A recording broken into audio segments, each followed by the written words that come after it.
Independent filmmakers have so many ways to distribute their films this year, and choosing the right path can be very, very overwhelming. So we've brought this group of panelists together, filmmakers, producers, distribution experts, to discuss some of the methods of distribution, whether it's traditional sales, festivals, streamers, licensing, self-distribution, hybrid releases. Our panelists have tried it all. So some of the things we want to make sure you take away is just a clearer understanding of independent distribution landscape, insight onto how to choose the right path for yourself. We'll give you some practical advice on how to approach theaters, organizations, sales agents, and distributors, a better grasp of the hybrid distribution models, and some real world examples from these filmmakers we've brought on board. Um, if you definitely put questions in the chat if you can think of them, and we'll do questions at the end. And I know you've been able to read these filmmakers' bios, and so since they're all super extensive, I'm just going to do a little introduction, and you can continue to read their bios in the event invitation if you want. But first, we'll highlight Catherine Dudas. She's an emergency filmmaker with festival strategy experience for how to make a micro budget film attractive and navigate acquisitions. So she'll talk about that some. Sean Harris Oliver is also an independent producer who successfully self-distributed theatrically on 900 plus screens. And he understands financing, audience building, and entrepreneurial filmmaking. Mark Padilla will from Jackrabbit Media. He'll offer traditional sales agent, distributor perspective, hybrid model perspective. He can answer what distributors buy, what they reject, some international sales and acquisitions information, and he'll discuss how companies like his can support independent filmmakers in a hybrid way and utilizing both self-distribution and traditional distribution models. Then Julie Rubio is our president of Women of Film San Francisco Bay Area, and she will offer some long-term career perspective, having used both traditional distribution and a more grassroots independent distribution um, push with her most recent documentary. Blake Wellen is Julie's partner and will share some information on more modern alternatives to distribution planning, including the non-traditional partnerships with museums, cultural institutions, and other various ways that they've done a grassroots campaign for and eventizing their screenings for their documentary. So thank you guys all for being here. I really appreciate your time.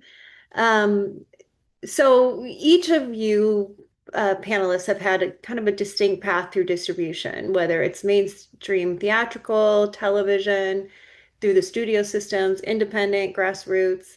So I'm going to kind of start with a broad question for you guys, and any of you can jump in on this. When you hear the term independent film distribution today, what does it mean in 2026?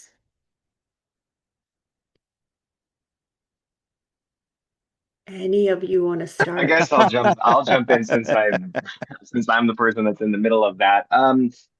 Independent film distribution to me is basically you've gone on to make your film independently. It's you didn't necessarily have, a larger film production company or studio associated with the production of your film, and you're trying to get the film out into the world uh, on your own, or at least find distribution to help you assist with that. So it's a movie that you've created with your colleagues, your friends, whoever it may be, and you are independently trying to figure out a way to get that film out into the world, out into the market, out to audiences.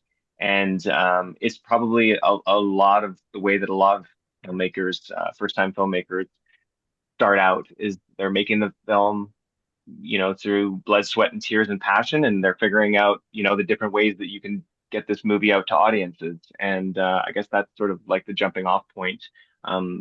for independent film distribution. Do you guys all agree, seeing it any other way? Yeah, I mean, I think that's independent just means, well, I've always grown up, right, with the idea that independent means that the film is not financed and marketed and distributed by a studio, right? Where it's all in-house and everything is in-house. They were part of the development. Even if they, bought the movie at some stage from a script, it's still their piece of material. They own the IP and they do it tip to tail. Where I think everybody listening here and everybody certainly on this panel, we've all, grinded it out to raise money for a film, whether it's through sales or hitting up friends and family or the rich uncle or rich aunt or whatever, pre-sales, tax credits, and going places, getting post-production deals, getting favors done, free locations, whatever you have to do to cobble together that film. And I think one of the things we're all going to talk about in the distribution of the independent side of that is, yes, number one, knowing that there isn't yet a future predetermined for our movie potentially. But one of the points that we want to express to the audience here is before you start making the film, is you should be thinking about that end result. From the audience that's going to watch your movie, where does your audience watch your movie? And I think when we talk about independent distribution and some of the things that a lot of these panelists are going to share today are going to maybe open your eyes as to where you can share your film. We all think theaters and then on our TV somehow, on our laptop somehow, on our phone somehow. But there's a million other opportunities in what we call the non-theatrical world and the ancillary world of distribution that when it comes to self-distribution, certainly people can lean into and monetize and get their film out and get it seen. But it's a lot of blood, sweat, and tears. And that's one of the things I really want to express. When you are doing independent distribution, that means you are taking on everything that a studio would do. You are Mhm. making sure that you are creating awareness for your film, that you have a campaign, that you know what your posters, your trailers, your cut downs, where that's going to play. Should that be on Meta, on Instagram? Are we buying Google ads? Do we do legacy media, etc.? No matter where we're playing that film, there's an element of independent promotion and marketing that goes alongside. That's part of that distribution. So it isn't Mhm. just putting it up on YouTube and praying. Right, right. Um, Julie, maybe I'll jump to you with your latest film about the documentary about Tamara de Lampica. So you get to the end of it, you've raised money to shoot it, you shot it, and just like what all these things that Mark is listing, how exhausted are you? And then to take on after shooting your film, editing, all of that, then when you made your choice to do more self-distribution, even though you're tired at the end of that, can you talk a little bit about that? And was it a last resort to do self-distribution or was it the plan? Well, I think, I've done this for about 30 years now. So I think when I was younger, I was very idealistic about, you couldn't even put your film in a theater. There was no such thing as four-walling back then. Um, there was nothing besides that distribution traditional route where you would go to a representative and then your rep would take 15 to 20%. They'd introduce you to a distributor and then they would take 25 to 30%. And then the distributor would control the rights for years.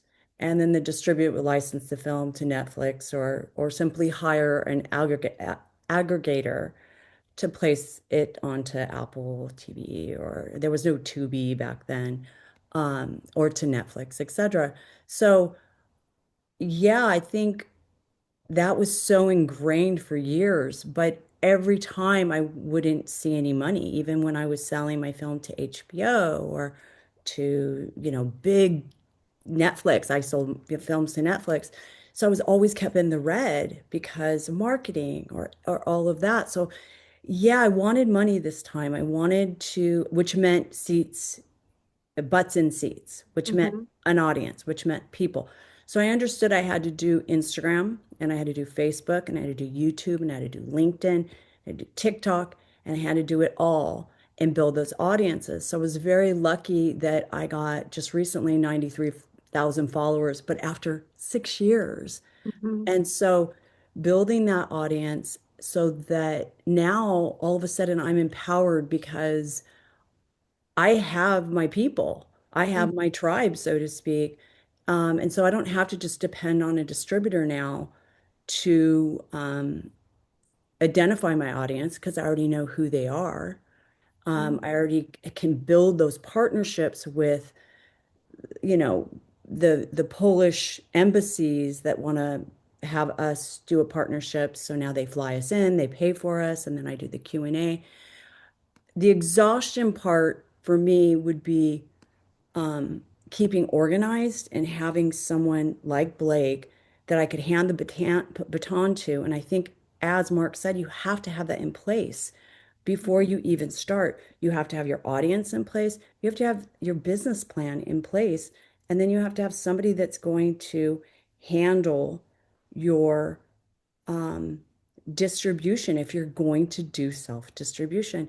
And Hmm. every time I would talk with a distributor or a potential buyer, I would feel so dirty and so sick about the amount of money that they wanted to take when you really broke it down that there was just nothing left. And so I wanted to keep my rights. And Blake was able to do that for us because he was able to be so amazing about booking theaters, booking museums, booking film festivals, and that lie that it couldn't all be done at the same time.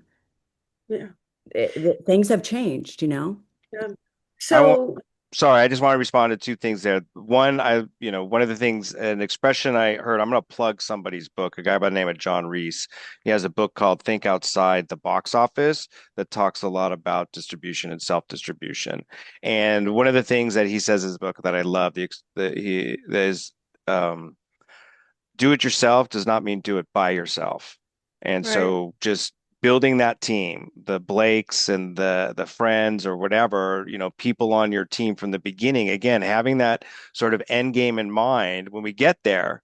If we don't get the $5 million deal from Netflix and we are going to go out and self-distribute, like what does that look like and who is doing that? Like how are we doing that and so forth. And then the other comment I was going to make, and now I've forgotten. So we'll just move on. If I remember, it was just to hammer home something Julie said, and so I wanted to build on it, but now I've forgotten. So no worries, it'll come back. We'll hammer it home, I'm Yeah. sure, Yeah. somewhere. Also, oops, sorry. Yeah, go. Oh yeah, I just it just made me think that I mean what's so, wonderful about, creating indie films is the like what's hard and what's great is the lack of the studio overhead. You don't have anyone giving you, I mean hopefully you don't have anyone giving you crazy notes or compromising your vision.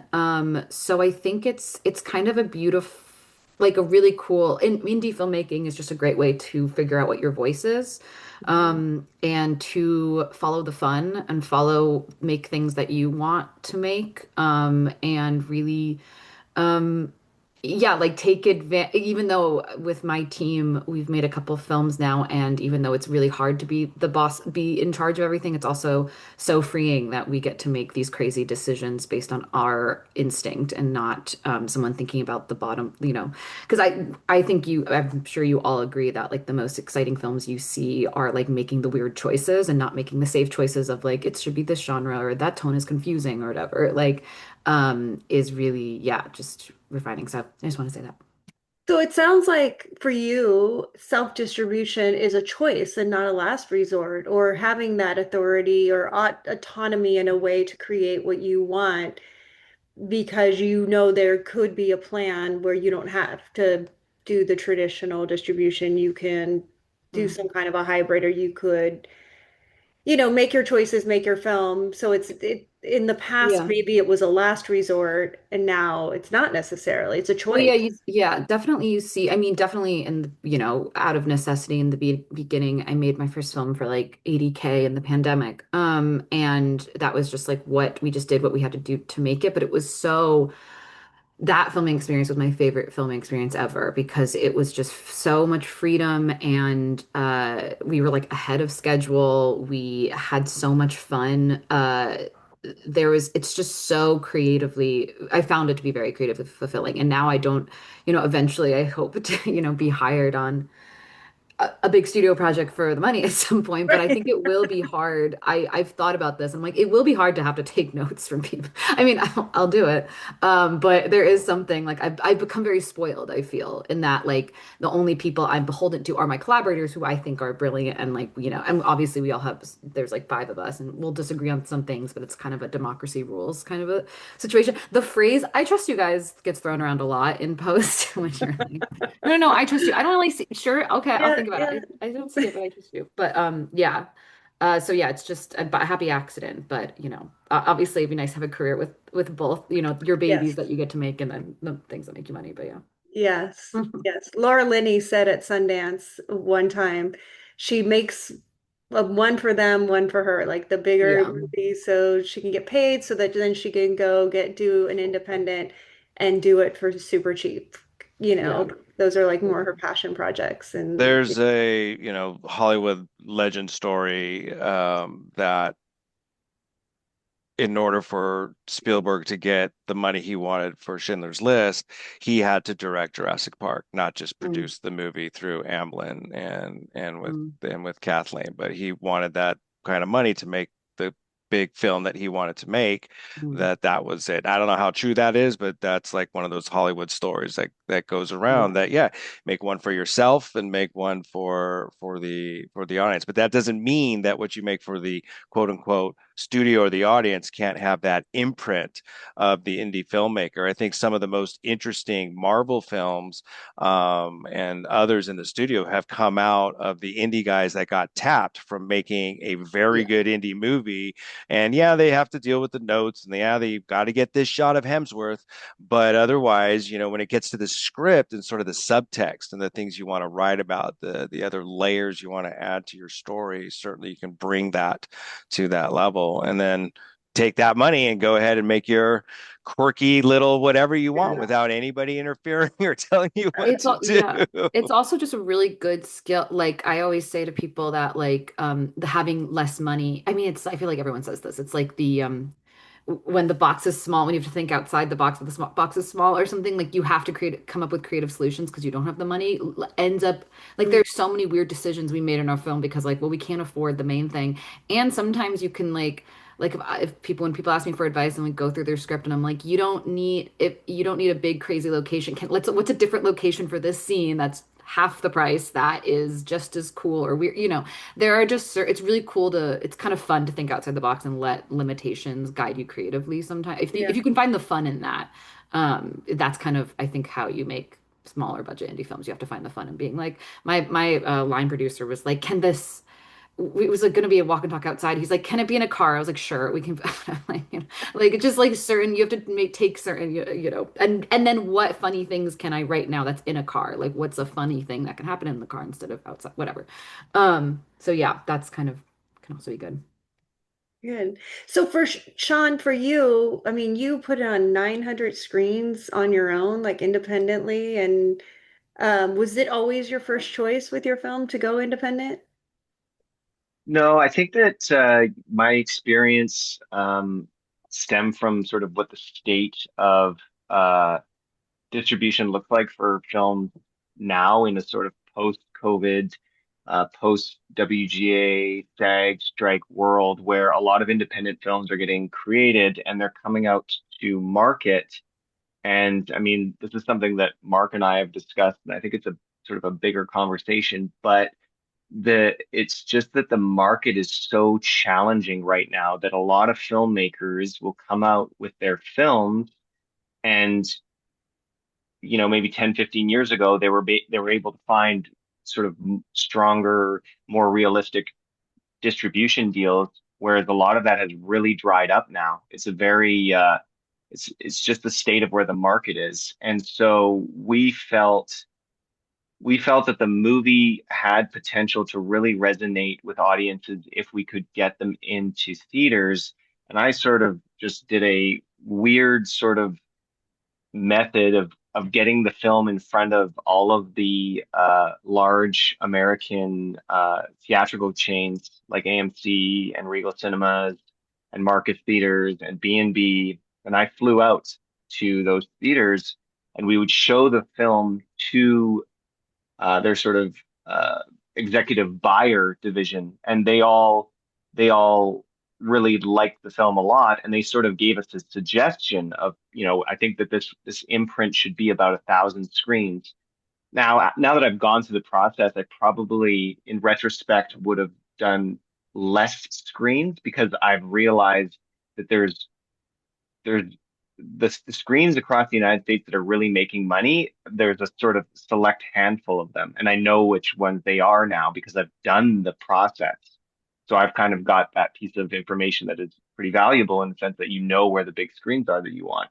But the whole process came from this thing of realizing that the distribution offers that were being presented to us didn't really make any financial sense, and the distributors didn't have a sense really of how they wanted to put the film out into the world. This is something that I think that filmmakers run into where, I mean, Mark again could talk to this. It's like the distribution plan for a lot of distributors is we'll put it online and we'll see how it goes. Like we'll put it up on streaming and we'll just see what happens. And like that's that's a plan that is not really a plan. It lacks focus. It lacks an objective. It doesn't take into account, as a filmmaker, if you understand who your audience is, like how you're reaching them, what kind of marketing you want to do. The whole theatrical experience that we did came from out of necessity. We had to do it this way. And I wonder if it's a way that will go in the future. I'm not entirely sure. I really don't know. I mean, it does seem like I have a lot of people asking me about it. I just don't know if it's the right path for everyone. Again, it's sort of you have to know what your project is, and I think it's different for everyone. But we did do it, and we sort of forged a new path.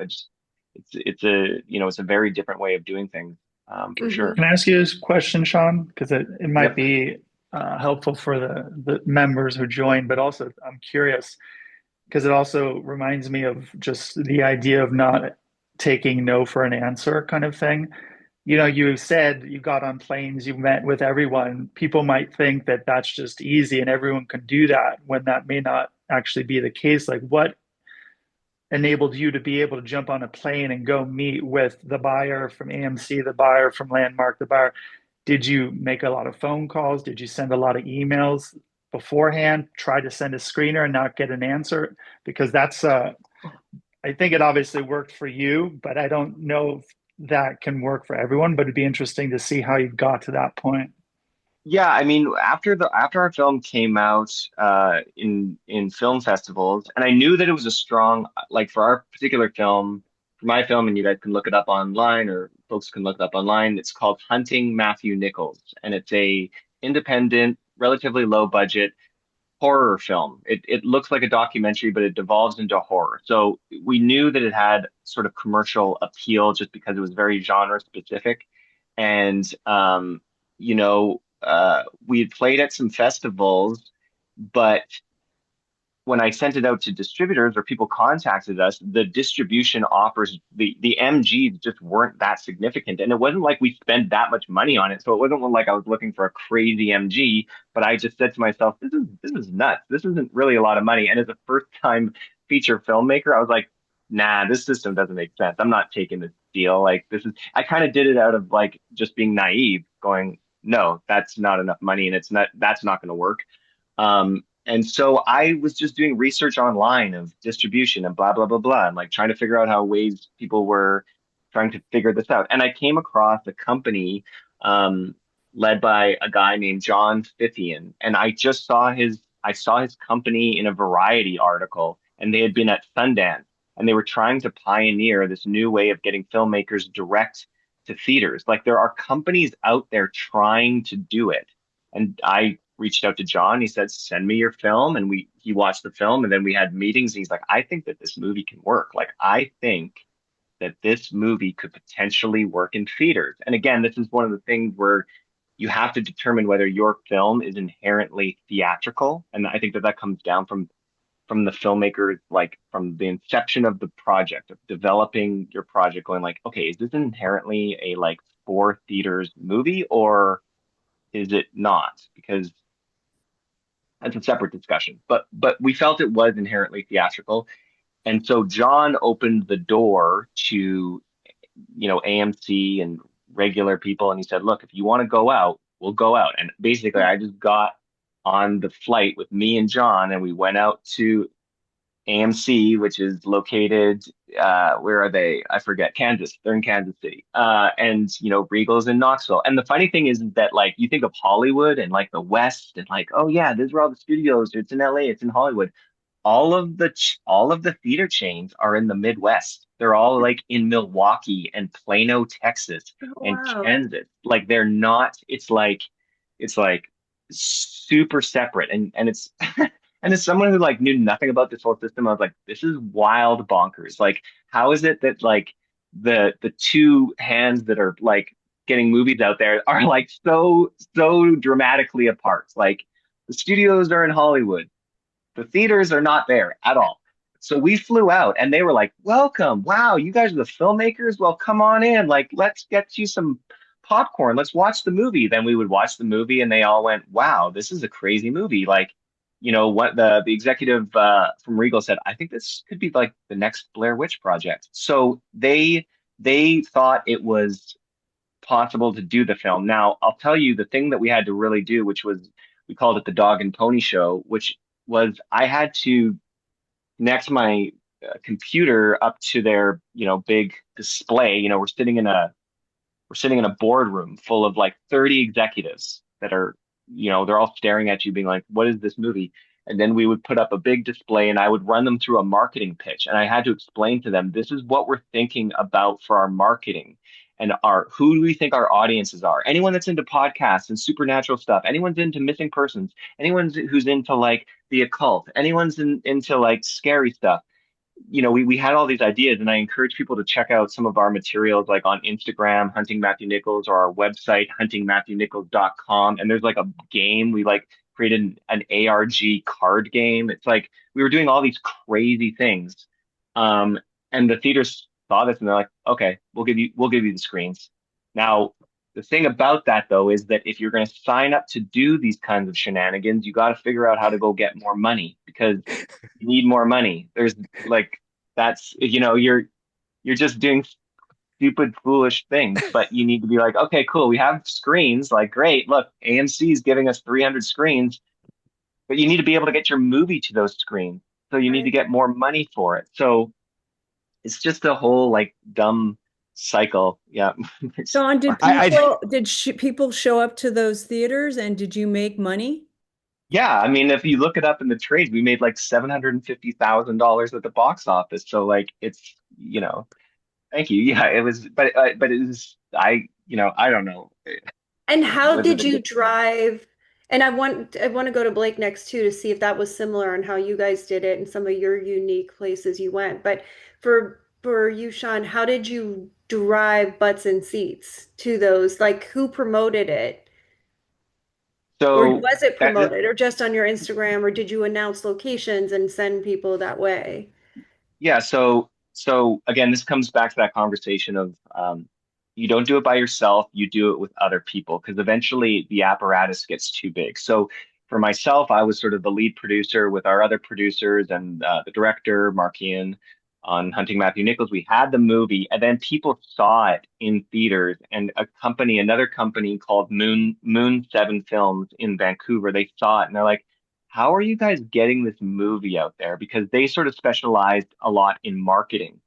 They had a marketing and production wing, and they sort of bolted themselves onto the project. And it wasn't like they got onto the project and we didn't want them. They were like, "We think that we can help you with this, what you're doing, because this is a crazy idea." Like the whole premise for the movie is that it's real, like that this girl's there's a young woman in the film whose brother went missing on Vancouver Island 20 years ago, and she's trying to find them. And then we kind of did all our marketing around that, like, oh my God, there's all these people going missing on Vancouver Island. Do you know about this case? This is a cold case, Oh, and no one's ever solved it. So that was part of the marketing hook. Like it was like a weird, like we played into that. And if you look at our Instagram page, we have the fake city of Port Rupert, which is not a real city, but we created an Instagram uh, um, account for them, and they fight with us. Like we fight with each other. Like we create anarchy online by like fighting with each other, being like, Take this movie down. It's a fake movie. All of this stuff is not real. You're promoting." Like so we had all of this, and we explained this to the theaters, and they got on board with that idea. But yeah, we needed friends. We needed other people to come support the project. And so we got another team involved to help us with marketing. And then, in conjunction with John from Scythian, who opened the door to the theaters, we had to bring on all of these other pieces. you know, I, for those familiar with the Avengers, it's like you need to go get the Infinity Stones, like you need to go get the person that does your bookings. You need to go to get the person that does your marketing. You need to go get your person that does what is called in theater marketing, which is they help to spread your assets to all the theaters because you don't have Mm-mm. no one person can give all of your assets to each theater chain. Like that's a nightmare. But Right. you can hire a company to do it. And so by doing all of these things, I learned how traditional distributors are doing it, but I'll tell you, it's a boatload of work. And I can understand a little bit from the distributor's perspective of we don't do theatrical distribution anymore because it's too dang expensive. But that's, it's like a bit of a snake eating its own tail cycle. Like, oh, right. theatrical is too expensive, and so now all the distributors are out. Like, I bet you Mark can count all of the distributors who have just thrown up their hands and said, "We don't do theatrical anymore. We don't do it. Forget it. Like, it's just too expensive." There's only certain people that can do it now because it's time and energy, and it's tough. And but yeah, sorry, go ahead, Mark. No, I was just gonna say before you punch it to Blake, I just real quick. That's exactly why we had trouble when he showed us the movie. We loved it. We knew it was going to require all of this. Like that's the thing. It wasn't so much I didn't know like what it would take. I knew it would take a hell of a lot of creativity that as a small company we didn't have the bandwidth for, the money for, or the expertise for, especially at that time. Maybe we've gotten smarter now, but we knew to do this movie right, it would need that specialty. But there are some distributors, thankfully. You're right. Most have walked away from, in the independent space, have walked away from the theatrical, other than maybe a 10 screen day and date model, 5 screen day and date model. But there are a handful that are leaning back into it because they are seeing opportunities. And number one of the ways to meet the theaters, we had another filmmaker friend of ours, a guy not by the name of Sam Hayes, who has a film called Pools that we are working with him on. He went to CinemaCon. He went a couple times. He goes every year now, and he meets with all the exhibitor executives, and he introduces himself, and he's carrying around his trailer on his phone, and he's showing them directly. And he was able to book AMC screens, building those relationships directly from going to CinemaCon in Vegas.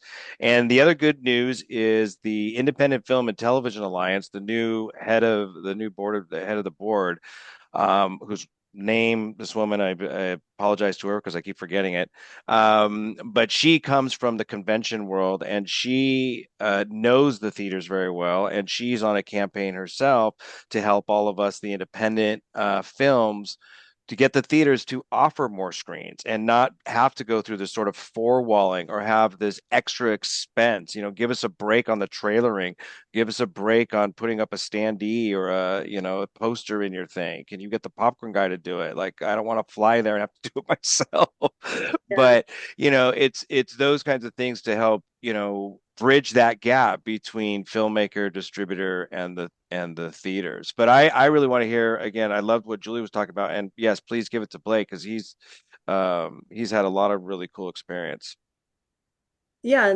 Like you want to share, is that similar to, did you do it similar to Sean? What are some of the venues that you guys came up with that were different than theaters? And Yeah, I think, I mean, starting at the beginning, high level, again, back to filmmakers that are listening to this, I think the post, call it self-distribution, is just the filmmaking process is a marathon, and then it just starts all over. And if you got to be prepared kind of mentally, emotionally, that like you make a movie in 3 or 4 years.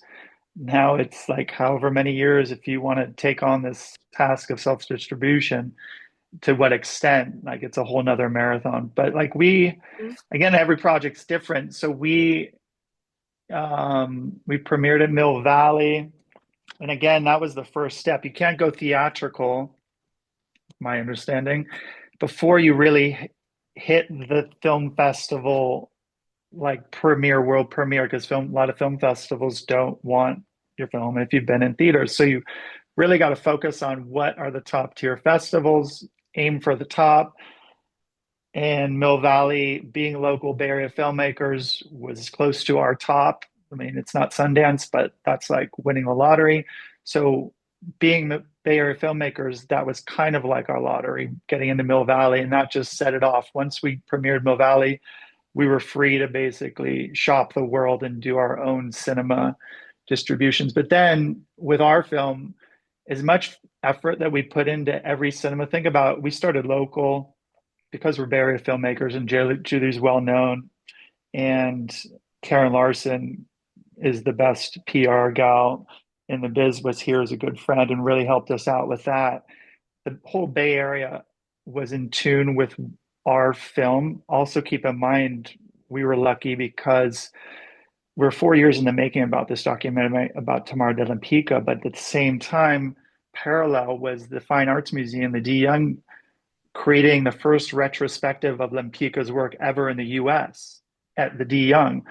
Then, when we got word of that, we started incorporating that into the film, and they started incorporating our film and our research into the exhibition.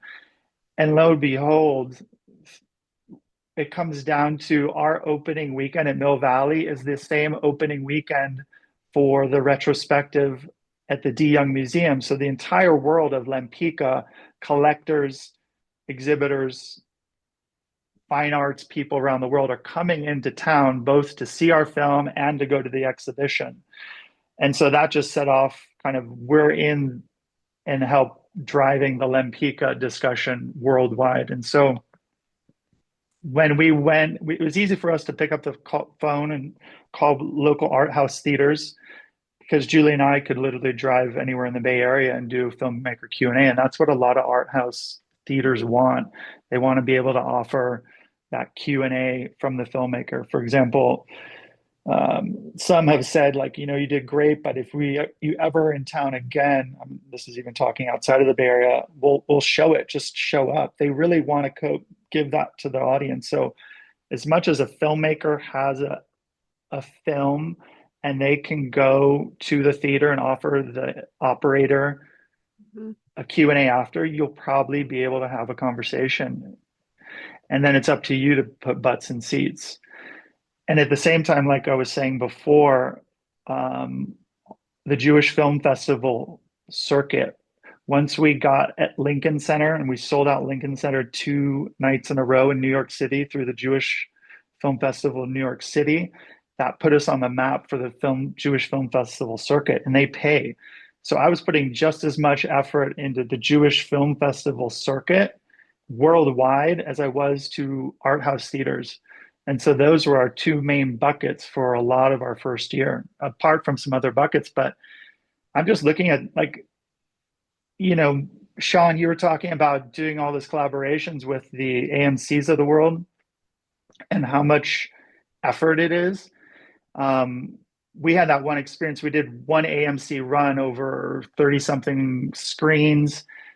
And I'll just tell you that it was a lot of work, all their deliverables, the back and forth, getting the DCPs to every theater. And I'll tell you that the amount of social and effort we put into that,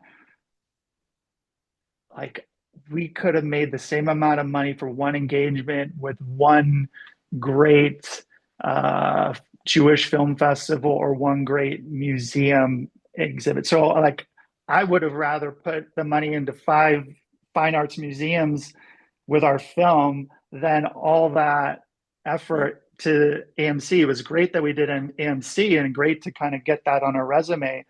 But I'm looking at it like a spreadsheet on my computer. We did over 300 screenings in the first year and call it like 90 engagements between film festivals, Jewish film festivals, I should say, art house theaters, fine arts museums, and also the Polish market and the Polish museums. And that's a whole nother discussion. But 90 engagements, which means 90 separate agreements, 90 separate invoices. Some of these engagements are one-off screenings, some are three-week runs.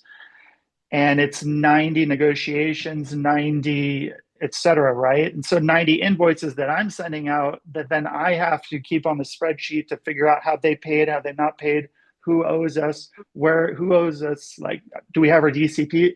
Out of all those 300 screenings, only once was Julie and I at dinner one night and her phone rings. And it was a cinema, a really well-known cinema in New York City. Hello, uh, where's the DCP? It was like our screening was that afternoon.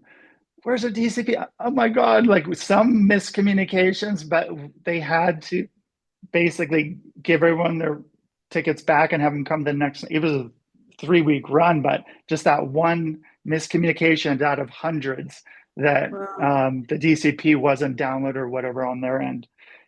But anyways, what I'm saying is from the spreadsheet, like we've made sometimes $200, sometimes $2,000, but like my whole thing was, I don't care if you want to play to the best museum in the world or your backyard barbecue. Like we're open for business and like, let's talk. Like that's my attitude. And I think that's what an attitude of a filmmaker that wants to put it out to the world needs to be.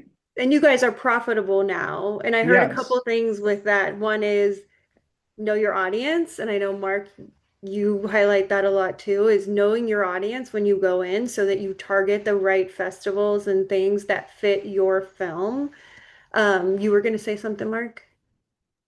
Yes, I just want to add and hit, really hammer home some of those points that Blake made, because this is one of the things I talk about with my students of going to festivals, especially. So, number one, yes, you can negotiate. If you get into even a modestly big festival, right?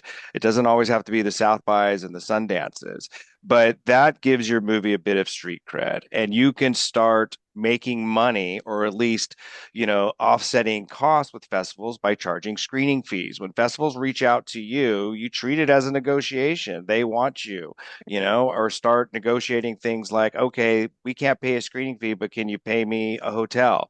Can you fly me out? I'll do a Q&A. And that's another thing. If you can meet with programmers and always tell programmers that, hey, I'm willing to come if you bring me, I'll do a Q&A, they're more likely, A, to program your film, give you a good slot, because they need to sell tickets. A film festival lives and dies not by grants, but necessarily by, donations and ticket sales. And ticket sales are always tied to, people coming. If I'm a festival attendee, I'm more likely to go to a screening where that filmmaker's there because I'm a aspiring filmmaker. I'm more interested in hearing how they did it. Even if I'm just an audience, I'm usually more interested in hearing. So offering the Q&A, as Blake said, knowing the audience, because not just like where you shot your film. Are there festivals within similar towns? Where are you from? Is there a film festival near your hometown? You can create great free press opportunities. Again, the festival is more likely to book you in there. Like, oh, you shot it in our neighborhood, you're in. Oh, you're from this town, you're in. We can do a whole story. Local filmmaker makes good, comes home with their, world premiere, whatever. But yes, knowing those sort of, every part of your audience, and then really doing the research of where that audience is and different ways to get to them, the museums, the institutions like, that are like Women in Film and or others where they might have special screenings. Universities will do special screenings, and then independent theaters around. We have a movie that it's on digital, it's out everywhere, blah, blah, blah. It keeps cranking along. We love it. And even though we do have all the rights to it, the filmmaker, we allow her to do whatever the heck she wants with the movie. And she'll call us and be like, hey, I just booked it in this theater. Can you send over the DCP? And we send the DCP. We call the theater and start negotiating, so she gets some money out of it. And there you go. So even though the film is on streaming platforms, it's kind of that interesting horror movie that independent theaters are like, hey, we want to do a screening. And if she will come, it's even more likely that, will fill it up and actually make $500 or $1,500, right? Anyway. Yeah, that So, sounds like a nice hybrid too, where hmm you can retain some of those rights to be able to do that, or have a good relationship with your distributor that hmm they let you do that. right. Catherine, you have kind of a hybrid model too, right?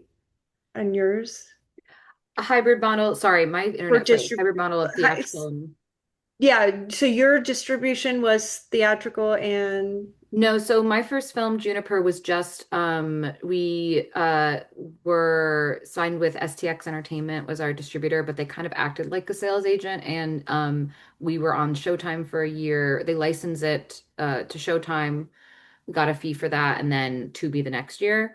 Mhm. With this with my current film Theater is Dead, that's with Jackrabbit with Mark. We're gonna go for theatrical as well, because it just plays, it's a comedy horror, and plays very, very well in theaters. It's just a really fun time. We've had a lot of fun going through all the festivals and stuff. But when for Juniper, my first film that now is just you can rent on Amazon, that yeah, that was hard just because they're not going to tell you how what the numbers are.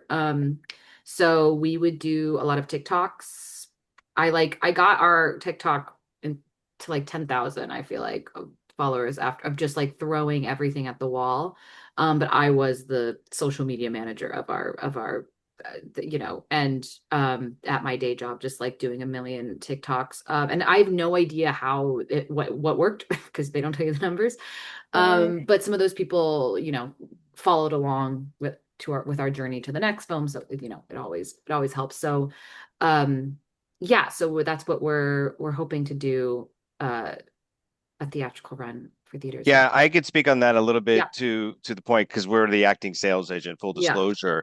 But part of our approach, and this is sort of what Sean went back to, is yeah, we're talking with distributors, and of course everybody's like, "Hey, theatrical, no, thank you, blah blah blah." We know and we believe in Catherine and her team that there is theatrical opportunity, and we're happy to let them do that. And every negotiation we're having with any distributor that is coming to the table is that's part of it. Sort of either keep retaining the theatrical rights completely or doing a hybrid model because the digital is still a very tricky space. And that's not to say you can't do it yourself with certain aggregators, the film hubs and others, but going back to where this conversation started and what, everybody here has alluded to who's done it is the amount of work required. So as long as you're prepared and what member on your team is going to handle bookings and handle delivery and control the marketing and make sure the ad spends are run and the invoices went out and who did we collect from and blah blah blah. When you build that your own distribution team within your group, you're doing all the same thing the studios are doing. You're just doing it at that small level. But that's what it's going to require. Otherwise, yes, you will give it to whether it's a independent distributor or an aggregator. The only difference is going to be chances are fees and maybe some marketing expenses. But truthfully, everything is just going to go out and it's still going to require you as a filmmaker, if you really want to push it and try to get your numbers up, to do the work. If you just sit back and let the aggregator do it, nothing's going to happen. If you let just the distributor do it, maybe something happens, but probably very little. And that's the frustration Julie and others feel, with not getting very good advances, then having the film go out and the distributor claiming all these expenses and heavy fees and marketing. And not really getting a real look as to what's coming in and just kind of saying like, okay, you got this in and you've taken all this away and there's nothing left over for me. It's no wonder filmmakers are going outside. Um, I know we're running out of time, or not yet, but there's something. Did you want to talk about those online kind of booking Yes, things? yes, that would be great. So I know there's things like Kinema, Cindy, and I think there's a couple others. So I was just asking Mark before this call, is that a viable way to do some self-distribution or to do events surrounding your film? They have ticketing options in their platforms, and it's, some marketing you could do, but you said you had thoughts on those Well, I programs. would first ask, I don't know if anybody else here has done that, if Blake or I Julie. I've done Eventive when I was first trying to make money just to get funding. So I did do Eventive, and we will be streaming the film soon. And we've been trying to figure out which method we're going to be doing. But there are so many, as Kelly just said, there's so many new ways of doing this. So, like for instance, as Catherine said, I built my social media. So to this day I'm my social media manager. I have 93,000 followers and 50 on Facebook. And I am on a daily basis posting. And now I have that audience. And when you have that audience, you now have people that will show up to your movies and their friends because they'll tell, oh, yeah, this movie, it's playing in your town. And so I think it's really important, to have your YouTube, to have your Instagram, to have your Facebook. But yeah, eventually you can put it up on these other platforms if you want to, like the Cindy, or now Spotify is actually doing verticals, and Instagram is now going to be doing horizontals. So there's going to be series where you break down your film into smaller increments, and people can watch it for 15 minutes or they can watch it for 3 minutes, and you can build a whole audience there and get paid. So it is a whole new Wild West of how people are. And if you have your numbers, if you have your following and you've built that following, you now have a way to monetize that following and be able to get your film out to a lot more people. And so instead, I saw two boys yesterday going door to door to try and sell their mentorship to kids that are going to college. And I said, why don't you get online? You're going door to door and you're hitting, and they're exhausted after they hit 10 houses. It's like you can be online all day long and you can hit. It took us 6 years, but we're hitting 100,000 people, and we have a screening. We put it out. We now have that. So yes, there are all these different avenues. You have to do your homework and you have to build it before you have your film, because if you think you're going to show up at a film festival, they're not buying as many films now, very, very few. And so if you think you're going to be picked, you can't sit around and wait to be chosen. You have to choose yourself. And one other thing Catherine said that I think is really important, this should be fun. This is such a magical medium that we're in, and this is the business side of it, and it's so blah. But when you partner, let's say you partner with the Art Deco Society, because Tamar de Lempicka is the queen, or LGBTQ community, and the Art Deco Society flies you into New York, which this happened, and they put us in, or the Jewish Film Festival flies us in, and then Art Deco has a party at their mansion at the embassy, the Polish embassy. The Polish embassy all shows up to Lincoln Center, 300 people in the afternoon and then 300 people in the evening, and all the Art Deco people show up for you. And you've built that tribe. And then you've built it all over the world, and they're flying you in, and we're going to be playing the Bilbao in the Guggenheim in Spain. That blows my hair back as a filmmaker. That kind of stuff I never thought could happen in my life. So it can be fun. This is supposed to be fun too, but you Yep. have to have a team to help and be your net. Because if you Yeah. don't have a team, you're going to get burned out, and it's a slow bleed, man. So get a beautiful team around you, but get your followers. Don't forget about social media Yeah. and building So, them. so it looks like Sean has a team, Catherine has a team around, Julie has Blake and a team around. But getting your followers and building those up, I know some of these sites are one way to do that.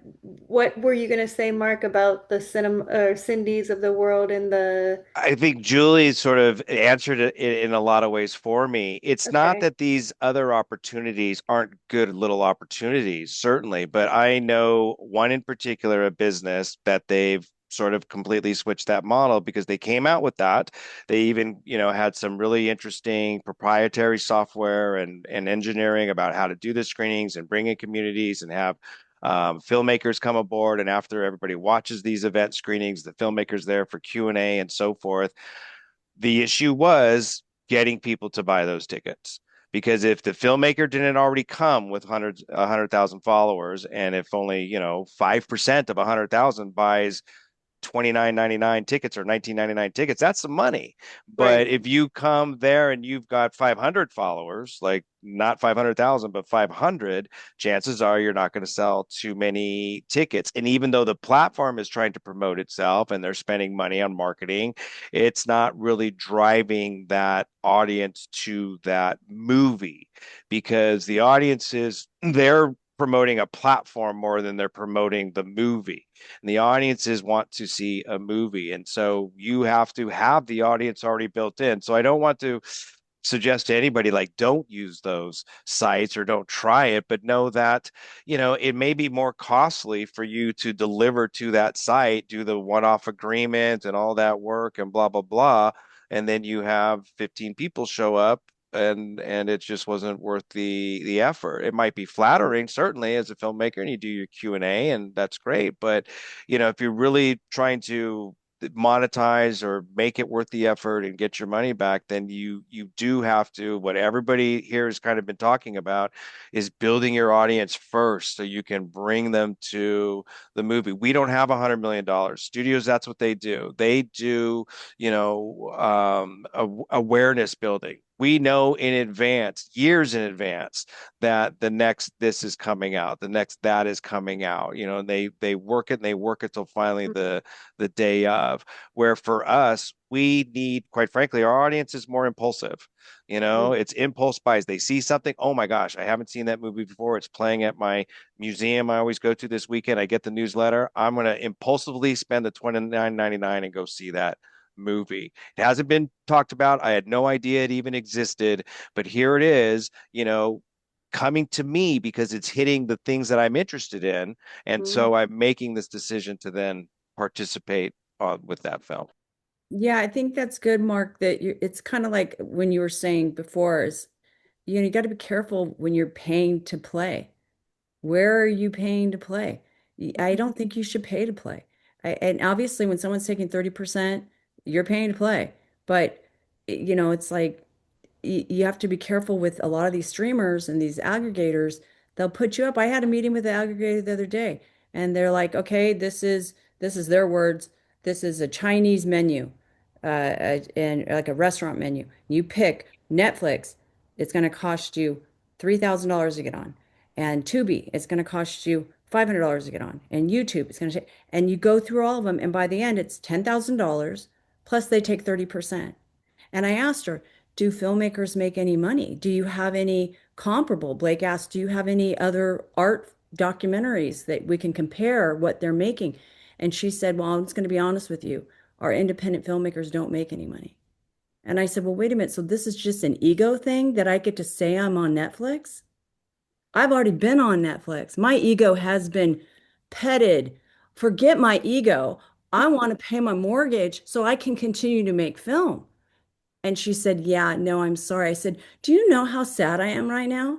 I said, I feel like the air just went out of the room and I can't breathe. You're meaning to tell me that you're going to charge $10,000 plus I have to pay for E&O insurance. And at the end of this, basically it's just going to go and be possibly shelved because you're not going to promote it. They do no promoting. She said, yeah. And I said, and you're going to take 30%. And then when you put it on Netflix, they're going to take their 50%. So what's left over? And she said, Okay, I'm we're sorry. I was we're like, oh we're my headed God. towards Q&A, so I have a few rapid fire questions. I will ask, please answer in one or two sentences only, and then we'll jump. So get ready. If the audience has any questions, get those kind of ready, and you can go ahead and start raising your hand so that we know that you have a question to ask. But We'll let like only one of you answer each question. So if you think it's a good one for you, just jump in and then we'll move to the next one. If you could only choose one, festival, distributor, self-distribution, or hybrid, which would you choose? Anybody want to answer that? I would just do if there was a big distributor and they want to give me a lot of money, I would take it. But if up front, like big money, but if not, I would do self-distribution because for this has been the most fulfilling financially and also emotionally. Okay, But thanks. I'm tired.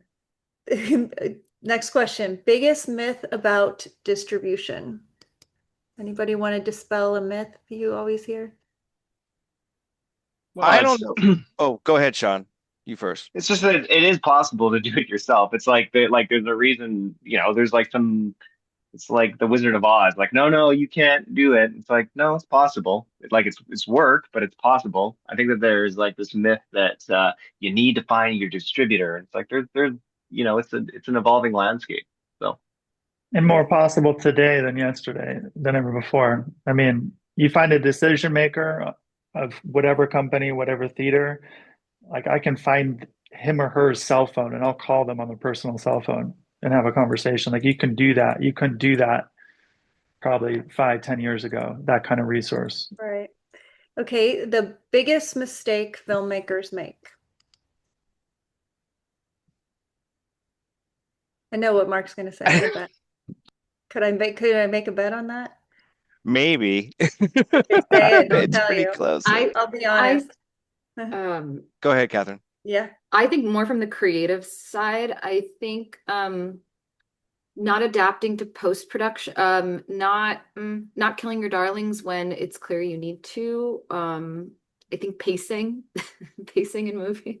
This is Okay, very good. granular. I'm like, I think the biggest mistake is bad pacing. So just Bad pacing so- or which is editing an your easy own, fix, can be an easy or fix. editing your own movie. I've heard I that. would agree with that on the watching side. How many movies I Yes. watch, we watch 3 or 4 movies a day here at Jackrabbit for consideration, and the pacing is the number one biggest problem that we have because the distributors, if you are looking for that big dollar, if you're hoping to get that, they don't have the patience. If you aren't already Ari Aster, you cannot get away with 40 minutes of character development before you kill somebody. You just Yeah. can't do it. So yeah, pacing is from that part. But what were you going to think my answer was, Kelly? Know your audience Yeah, before that's pretty much it. Know your uh, audience. know You're where it's just, going before you're, you even start it. yep, your distribution in mind. Really kind of have that built and understand it. But to some of the other filmmakers' points on the delivery side, I've recently run into some independent filmmakers who have never delivered a film before.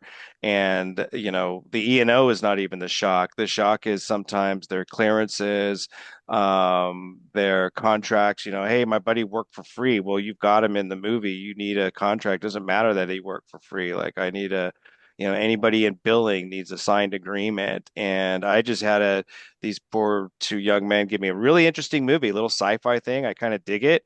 And there's a karaoke song that they do in the movie. And they right now have the festival clearance for it. That's all they have. And I go, do you guys know how much that song's going to cost you to deliver? And they're like, oh, we didn't think of that. I'm like, call me Mhm. back when you find out how much it is, because otherwise, I'm sorry, guys, it's going to be probably cheaper for them to reshoot that entire But, film with a different song than use the karaoke song that they used in the movie. yeah. Yeah. The most underrated revenue stream, would you say?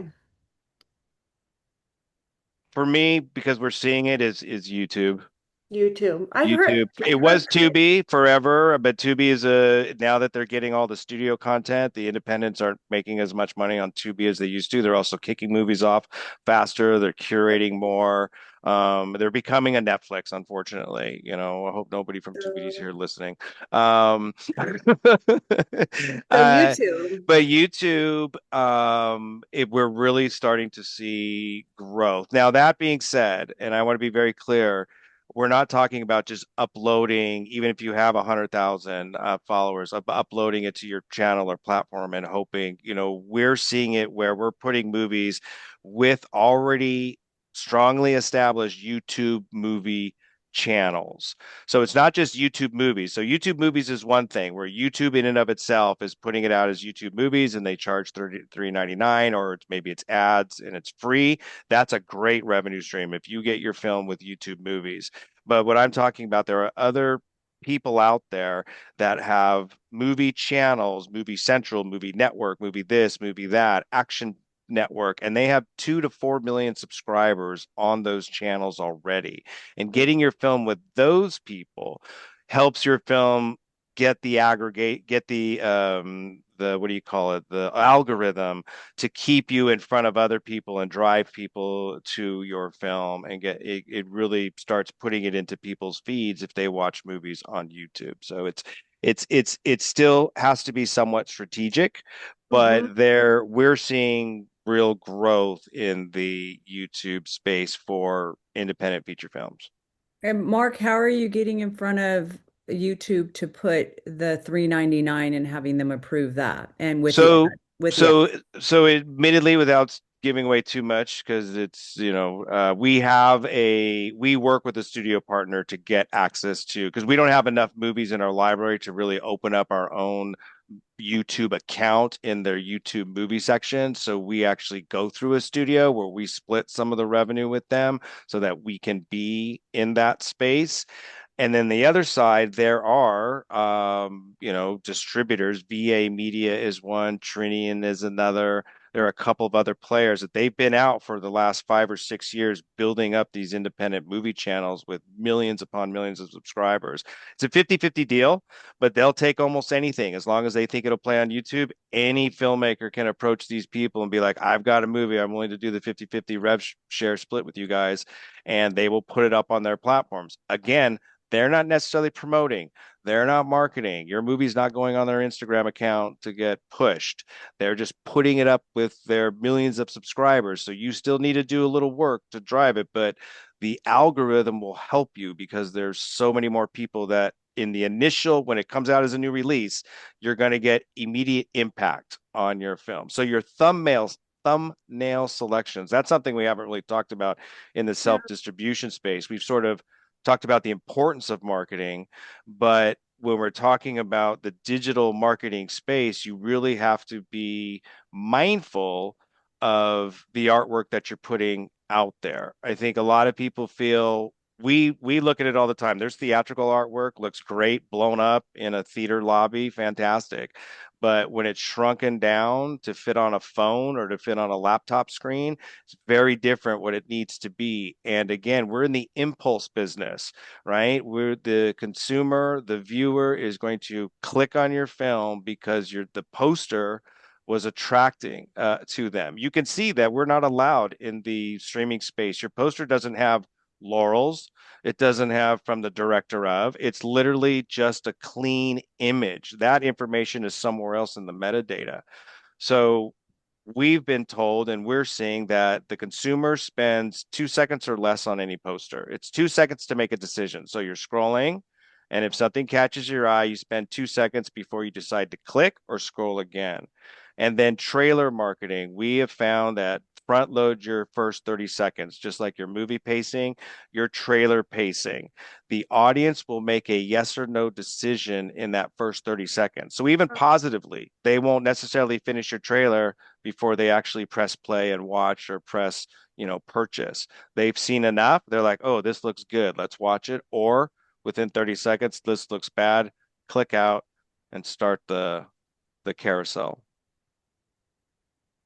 That's good. Yeah. Um, okay. So I don't know if anybody has any questions, raise your hand now, but I don't see any hands raised yet. So that's okay. I have a couple more questions. Anybody want to unmute themselves and ask anything? You're welcome to. Hi, I have a very generic question being new to this industry. Who's making the money? Obviously, there's money because there's an industry. Who's making the money? I love that question. I used to I constantly say, know. "Where's the money? Show me the money." Um, yeah, the distributors are making the money, the reps are making the money, the marketing firms are making the money, the studios are making the money. And it's important for you to advocate that for yourself, like what you do with a doctor. Like you have to advocate, this is your art. There's a lot of people that want your art for free. There are big institutions that have offered us nothing for our film, and we have to go back and say, no, I'm sorry. We usually make this much. And, big museums with huge budgets that come back and say zero. And then you have to go back and you have to negotiate with them. And when they say no to our pricing, which they usually do, then we go back and we say, okay, well, can we meet in the middle here? And we don't end the relationship there and get our feelings hurt and take our toys out of the sandbox. We end up closing that deal. But yeah, I think a lot of people, and then there's a lot of bottom feeders. That's why I was saying be careful of these people that want to say, oh, I can get you into film festival, but I'm going to charge you, $10,000 a month. And then they have 10 other people that they're charging $10,000 a month. And they're not getting those people into film festivals. So yeah, there's those kind of people too that are on the bottom. So, but people get blackballed and then they get on lists and then we do hear about it. So I do think there's a lot of people making money, but you can make money. This has been a good example of that for me, in that I'm not making millions of dollars. It's a documentary. You don't make money on documentaries. I wouldn't suggest doing a documentary if you want to make money. But yeah, there is, anybody else want to chime in? I was just going to say, what is anybody actually making money in independent film? Because even the reps, we're scrounging, right? Because it's tough to make the sales because the downstream is in the digital space, the monetization. The reality is overall is the audience is fragmented, right? We have choices everywhere to watch things.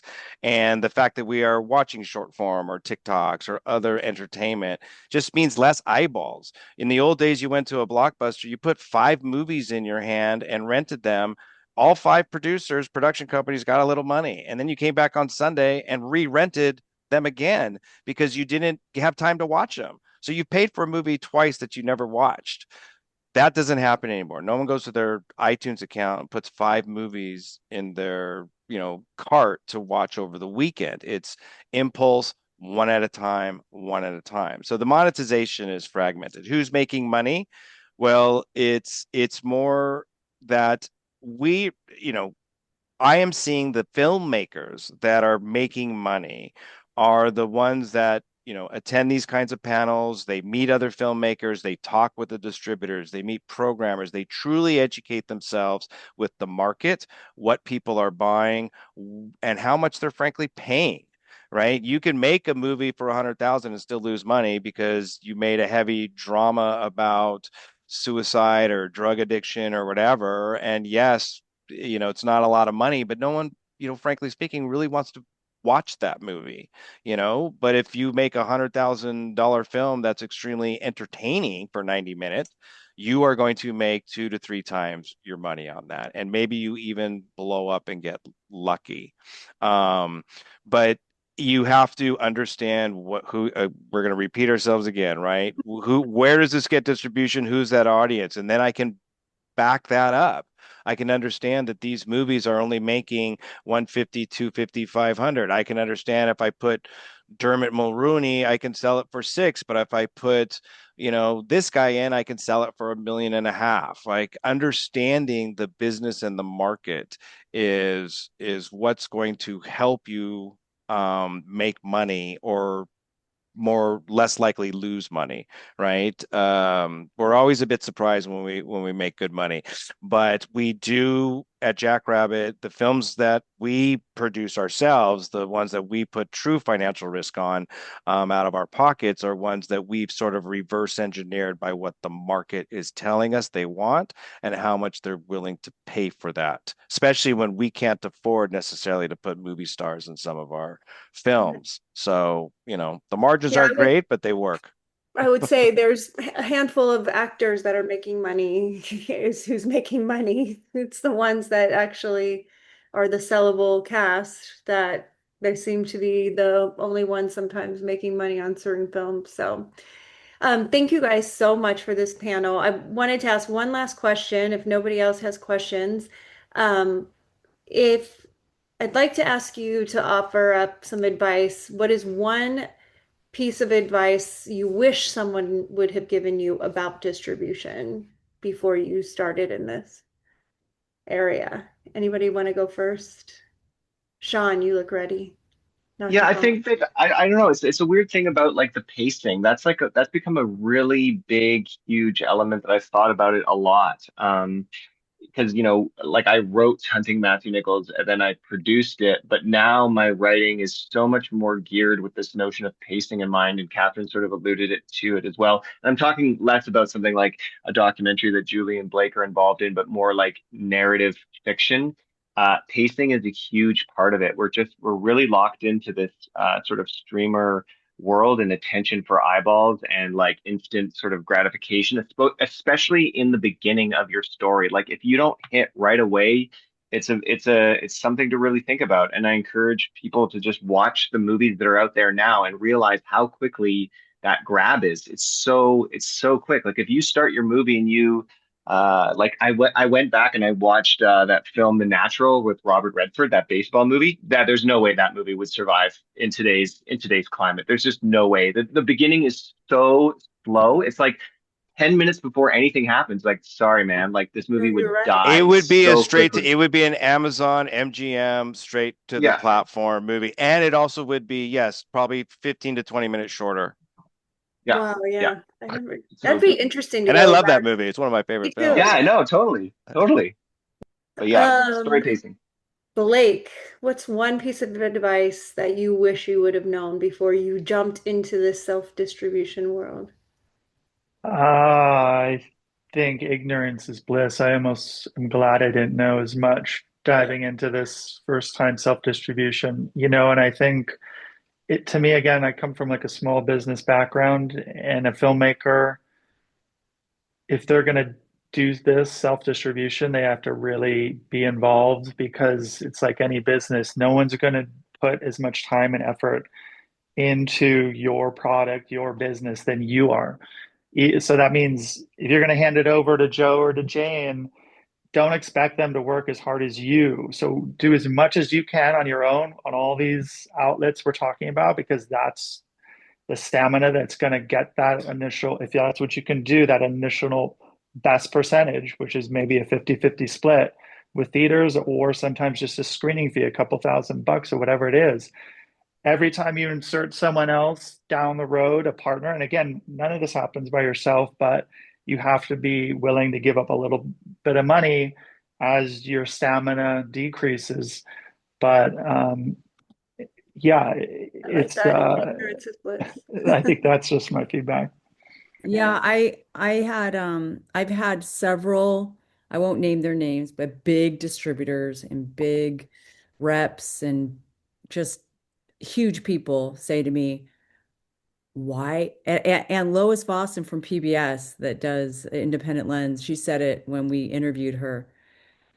Don't do it. Don't do this Is unless that the advice that you don't, wish don't somebody? don't do it unless like you can't do anything else. Like if this is Okay. really your calling, because to me, filmmaking is all I know how to do, and it's not just it's a calling. Like it's I want to make the world better. And the way I can give back, as cheesy as it sounds, is by making things that help to promote an image that allows people to heal. And although my son's asking me to work on this horror film with him, I'm just like, really? But it's my son. So I might sell out for my son. But I think if there's nothing else and it really is just this amazing calling, then you have to do it. Okay, fine, do it. But just understand that with independent film, you're probably not going to make any money. So you better not quit your day job. And every once in a while, it's a lottery. My film, East Side Sushi, did fantastic. This film has done fantastic. It's a miracle I've got two in a row that have done fantastic. But you got to have a stomach for this. It's like the stock market. You got to have stomach for it. And it's not all pretty, but it is such a magical, beautiful medium that we're in. There's nothing more magical. It is really spiritual if you go deep, and you can help make the world better. You can change it for better, but it depends on what content you're putting out. Thank you. Catherine, what's one piece of advice you wish you would have been told before starting this on distribution? Kind of, well, Sean said this like on Monday when we were talking. I wish we set aside marketing money. I wish we factored that into our budget. Yeah, that's kind of the Good, yeah. good point. And last but not least, Mark, what was one piece of advice you wish you would have been told? And I know you were at it from a little different angle because what's one piece of I, advice you wish all filmmakers knew? I think Blake touched upon it a little bit when he said ignorance is bliss. You know, and nowadays, and I think Sean said it as well, and you know, although the market is fractured, there's never been an easier time for you to make a film. I know sometimes you think that's an impossibility, but truly, and I know someone who did this, Catherine, shot an entire movie on their phone. Like you can do that, and have it as good a quality as something that's on currently, and you can get past gatekeepers, you can meet with people, you can get your film out there. There isn't as many roadblocks to the opportunities. Now, that being said, doesn't mean you're going to make your money back, or you know, maybe you will, maybe you'll make it 10 times. I know a filmmaker who offers other filmmakers $7,500 to make a movie. He just writes them a check and they make the movie. He takes pitches and he feels if they can pull it off for the 75, he does it and he gets them distribution. And some of these filmmakers go on to make more and more films because they get something that's now out on Tubi that they can point to and say, "Hey, I did that," even if it's not great or perfect. You know, I certainly will. I'm not going to stand here and say our movies that we do at Jackrabbit or every movie that I've produced or been involved with is perfect. They're flawed. It's part of independent film. We don't have $100 million to get it right. We don't get to shoot one page a day. We have to shoot 10 pages a day at Yeah, least. yeah, So it's a very different world. And I think just being prepared for your journey. I love what Julie said. I wasn't sure at first there, but it's a long road. And just be prepared for that journey. And if you're willing to dive into it, then it's worth it. It's such a wonderful way of expression, and you know, being part of a larger, you know, community, filmmakers, storytellers, creators, all of it. yeah, that's definitely one of my favorite parts about it is the teamwork it takes to make a movie and celebrate a movie and be part of it. So I appreciate that. Thank you guys so much for your time for the panel. I really appreciate it. Thank you guys for attending. We appreciate you guys all jumping on at your lunchtime. Please stay connected with Women of Film San Francisco Bay Area for future events and continue